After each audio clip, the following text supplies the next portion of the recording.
So the new ranked dropped, and I've been playing a little bit of it, and I'm gonna be honest, guys, I don't really notice that much of a difference once you're in game. For those of you that don't know, they've split it up into 3 different leagues: bronze, silver, and gold, with qualifications in between those leagues, where you have to get rank 1. Let's say you're in bronze league to start off with. You get rank 1 in bronze league. You then are put in a qualifier where you have to win a certain number of games, similar to how clan battles works. And then once the ranked sprint part of it resets, and basically that's just a check to see who's at rank 1, and then they go into a qualifier. Around a week's time is what it looks like they're looking at for this first one.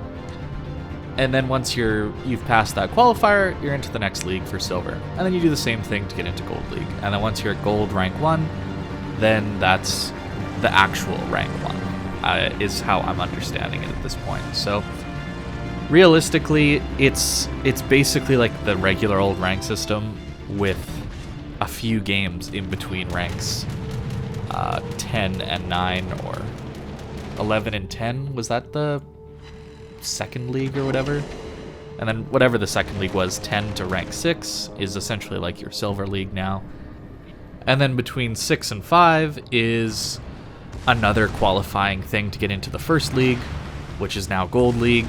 And then once you're there, you go progress to rank 1 and you've got it. So really not that big of a change, I don't think. And the thing is, it really doesn't impact the way games are played within the ranked battle system. If you have played ranked before and you like it, you're probably still going to like it. If you didn't like ranked before, this isn't going to change how the game actually plays out inside things. So it is sometimes fun to play, I think. I think the main problem with ranked is people take it too seriously, and it becomes a very sweaty, try-hard kind of game mode that's not very much fun to play. It's basically becomes clan battles, but you don't get to choose your teammates, which takes a lot of the fun out of it, for me at least.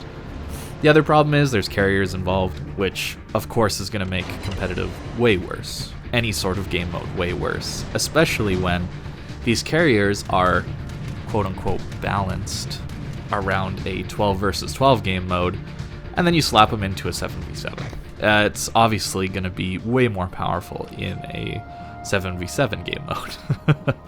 So that's why I'm playing Massachusetts with a fighter plane. I think this is probably one of the best battleships you can possibly take. Odin, Tirpitz, Bismarck all suffer from AP bombs and not having as good AA. Massachusetts has some of the best AA. If you're going secondaries, you're buffing that AA with your secondary build. Of course, this is all going to change as soon as the captain builds patch comes out and ruins secondary builds entirely. But Massachusetts, I think, is probably one of the strongest ships you can take outside of a carrier. And I've been having some pretty good fun with it. It's fun to be able to push in. And a 7 versus 7 allows you to do that a little bit more freely, assuming you don't give broadside to 2 battleships, like I do right now. Bit of a misplay, but I had to get out of here. I couldn't just face tank their entire enemy team here. So we take a little bit of pain, but it's worth it in the end to get a better position. On a map like this, it should seem pretty obvious, but the team who controls CCAP is generally going to win the game, because you have so much more island cover. You see how open it is between A and B, and CCAP gets all this nice island cover to shoot over. Now, it's not amazing. It's not that big of an advantage, because there's aircraft carriers constantly spotting. If there was no CVs, these islands would become very, very strong, which I guess is a positive of CVs if you look at it in a very twisted way. They do prevent people from camping on islands, but it just forces you to play farther back, like I'm doing. Normally, if I was in this situation without a CV, I would go to E6, bow in there towards the south, and just contest B. If there was no CV, that's what I would do. Then they'd be forced to come deal with me. A DD might have to YOLO me, and it's pretty unlikely that they would kill me. At least it's a Benson on low HP. You know, I could probably kill him before he launches both Raxatorps. It would be a camping spot, I guess, but it's a very aggressive upfront camping spot, which I think is more interesting than camping the back of the map. But it's still fun. And my next game, I'm going to show you 2 games here. This one was a pretty decent carry here. And then the next one is just a fun one where you just get to push it. And that one was a really, really good time. I had a lot of fun with that one. The problem with ranked, I think, and this whole league system is going to be that playing against equal skill, well, quote-unquote equal skill members once everything settles out is not always the most fun thing in the world. It's probably good for the game to have a mode where you do play against similar skill level players so that people who aren't as good at the game aren't constantly getting crushed by really, really good players. But a good player's perspective is they don't want to constantly fight against people that's similar skill level, because games are just going to look like everybody kited out at the back of the map, reversing towards each other, just slowly chipping away at one another, and nobody's ever going to push. That's what clan battles looks like at the highest tier. There's very little gameplay there. It's a lot of camping and waiting for people to make a mistake and never really doing these YOLO pushes unless it's the end of the game and your team's about to lose. Then you try a push. It's not particularly fun.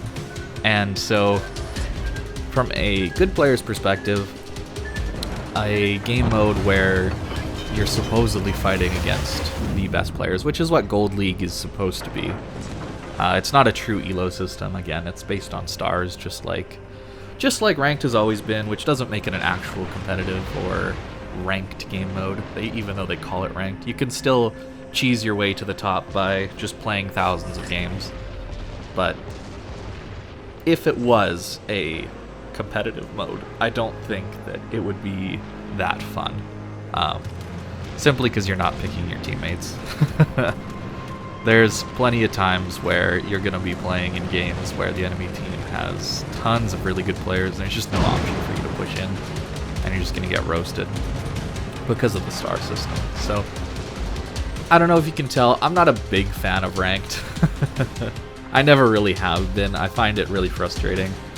Oftentimes people who think they're better than they actually are end up talking a little bit too loudly, and that frustrates me because obviously they make a lot of mistakes and then start screaming in chat trying to tell me what to do once they've died from their massive mistakes. So not the funnest experience for sure.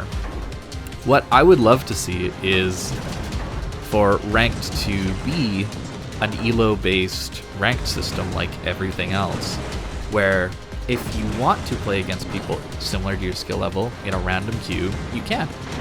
And then I would love to see random battles have a better matchmaker. Not one which is where the whole team is similar skill levels, but I would love to see, let's say, if there's a Unicum on one side, they put a Unicum on the other side. Instead of some of these way overbalanced or overpowered teams that they put together sometimes. If you ever run Matchmaking Monitor, just watch out for this. Sometimes I've seen games where the average win rate of my team or the enemy team, can happen either way, is somewhere in the neighborhood of 60 to 65% against a team that has an average win rate of all the players around 40 to 45%. And that's how you get steamrolls. And steamrolls are no fun for anybody. So it probably wouldn't be as easy as just, oh, put one Unicum on one side, one Unicum on the other side. Put one bad player on one team, put another bad player on the other team. It sounds simple. It's probably harder to implement than that, but I think that would improve random battles a lot, and then have a dedicated elo system for ranked, and that would give you a nice way of playing against people similar to your skill level in a random queue. As it is, ranked is kind of a bit of a joke in terms of how competitive it actually is. It's more of just a laddering system, which it offers a different game mode, and it's fun some of the time. when you get these 7 versus 7s, there are some opportunities to push, despite the way CV balance is in a lot of these games. But as you can see, we've done a pretty solid job this game so far. I think I was having quite a bit of fun with this one. I think our positioning was very good, and timing pushes to actually help our team win and not just die was good. So I do enjoy ranked from time to time. It just gets frustrating very quickly. And I think that's a theme for the entire game. I find the entire game very frustrating very quickly. That's why if you ever come watch my streams, you'll notice they often don't last much longer than 2 hours. That's about as much of this game as I can stand in one sitting. So this Kutuzov, though, we completely bamboozle. Look at his guns. He's totally looking like we're going to come around the other way. So little outplays like that are pretty fun. Unfortunately, battleship guns are pretty annoying sometimes. And they go low and don't actually hit the target, but that's okay. One thing I want to talk about really quickly is how to dodge CV strikes, because you're going to have to in this game mode. Because there's just fewer players, it's more likely that you're going to get focused by a CV, especially if you play Battleship. So the important thing to know is it's possible to dodge CV strikes in a vacuum. When it's a 1v1, you can actually do a good job of mitigating damage. It'll be a little harder in ships like Tirpitz and Bismarck and Odin, which take massive AP bomb damage. This is a big reason why I'm playing Massachusetts. Not only because I like it better than those ships, but because it doesn't take huge damage from these AP bombs. So we know the drop reticle of the AP bombers of an Enterprise, and most AP bomb ships, is very vertical. So it's in whatever direction the planes are facing. So we want to show broadside to AP bombs. And you'll notice the bombs drop on either side of our ship. And this is how you mitigate the damage as best you can. You see that? How it's a very long drop? So if that goes across our entire ship, it's going to deal massive damage. But if we show broadside to it, we're actually going to do a pretty decent job of dodging. But I hope you can understand how this only works when there's nobody else shooting at you. If you turn and show broadside to the entire enemy team, obviously you're going to take massive hits. So it's unrealistic to think you're going to be able to do that in a normal game scenario where there's a couple battleships, maybe a destroyer shooting torps at you. Now, torpedoes are the exact opposite. You want to go bow in or stern into these because they drop very... they're kind of a horizontal drop, I guess I should say. The drop is just best right in front. So we don't want to show broadside to these, so we turn bow into them, and you can see it's very easy to mitigate this damage. So Wargaming is correct when they say you can dodge CV drops. Right? You see how this drop would have been bad if we'd shown broadside, but it wasn't. It's possible to do this, but only when it's you versus a carrier. If there's a battleship, like here comes AP bombs. Let's say hypothetically there's a battleship in the A cap that I'm fighting against. I would have to stay nose into him, otherwise he would deal massive damage to my broadside. And the CV then gets a free drop on me without me being able to dodge. But because there is no battleship there to deter me from turning broadside like this, we can mitigate the CV's damage reasonably well. So my advice would be to run a fighter plane if you can. They're very good at deterring CVs from multiple drops. They're never going to stop the first drop, but they will generally prevent the CV from dropping you multiple times. It's going to be frustrating, but that's kind of my best advice right now to deal with it. Here, though, this is... I love this map. If I get the spawn on the left side of my team, or this side of my team, where I don't have to go to A like our Odin is currently, but... Because you should play the side that you spawn at, right? That Odin is doing a good job of going to A and possibly capping that for our team, but I love this spawn where I get to just push into C and just cause massive havoc. It's a lot of fun for me. We're not only providing support to our DDs in gunpowder, but we're also providing AA support, where it's harder for the CV to line up these perfect rocket strikes on the DDs when they're constantly in the AA gunfire of a battleship. Which won't kill planes particularly quickly, but it'll be enough where the DDs don't have to pop their own AA, and they can stay dark. It's very good.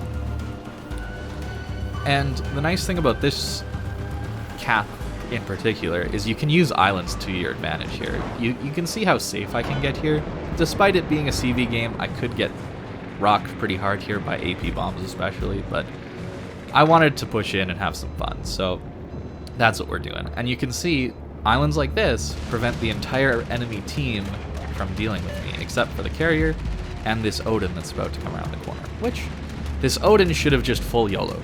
I was a little worried about this, that we were going to die here. He should have full YOLO'd, gone for a Torp run on me and maybe the other Massachusetts, and tried to kill the DD with Hydro. That kind of thing. But he decided to play it safe, which was really, really nice for me. And wow, look at that secondary accuracy. Say goodbye to that next patch. I'm going to miss it, dude. I really, really am. It's going to be a sad time when that goes away. But supposedly, in their notes from, I think, today or yesterday, they talked about how they don't want to reduce the efficiency of secondaries, so they'll keep an eye on it. So maybe there is some hope that they'll actually maybe buff the accuracy back up to what it was, or closer to what it was. That would be nice. But as you can see, we're not shooting, and we're not getting spotted, and yet we're getting free damage from our secondaries, which is a nice little thing to do here every once in a while, where we conserve our HP for a little bit, and then once the Odin's backing off, then we finally take our shot. I really, really do like maps like this. And ranked, as much as I dislike the format and the implication of calling it a ranked game mode, even though it's not very skill-based at all, getting rank 1 is not actually a sign of skill, in my opinion. It's a sign of patience and being able to click battle enough times. But aside from that, the 7v7 format does allow you to push in sometimes, because there are just less guns shooting at you when you are pushing in. So I suppose that is a good side of this game mode. I really do think that by playing smart around islands in a battleship like this, you can really, really help your team win a lot of games. You see how their battleships are kind of locked out of the cap? And that's partially because, well, their DDs are not really anywhere to be found, but also because we're here, and if they decided to push, we'd get a nice flank on them. Unfortunately, our Massachusetts kind of decided not to use islands, and you can see out in the open in a Massachusetts, you will die. So you do have to play a little bit smart.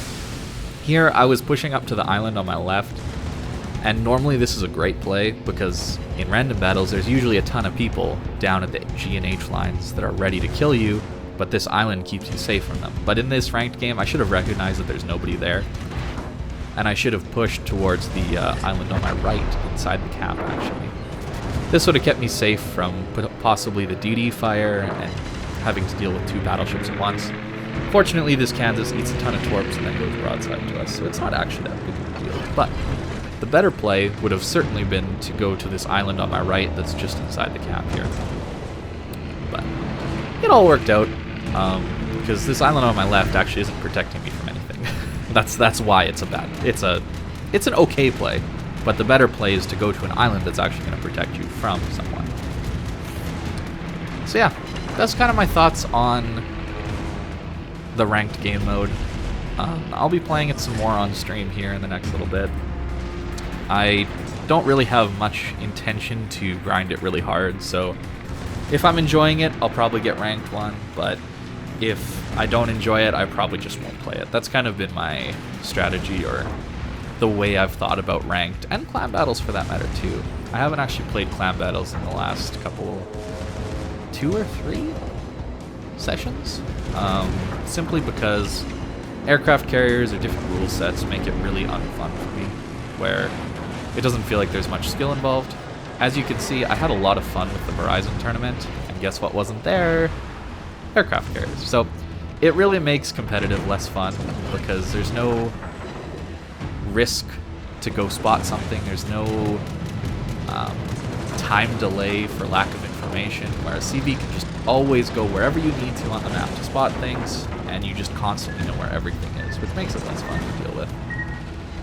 So certainly prefer game modes and more competitive game modes without CVs. I don't think they really belong in that kind of an area, but ranked can be fun despite the CVs, or in spite of the CVs. So if you guys enjoy it, I think this is a great thing where they're doing sprints, because the sprints have always been a little bit more fun, where it's not just kind of the same thing over and over and over and over and over again. But it remains to be seen how long these sessions are going to take and what the actual ranking up process looks like in between the gold and silver and bronze leagues. So I'm not sure what's going to happen yet, but my initial thoughts is it's not a very big change, but at least the game mode can be fun. So thanks for watching, guys, and I hope you have a good day. Also, Merry Christmas. So I'm recording this on the 26th. I hope you guys had a great Christmas. So see you guys later.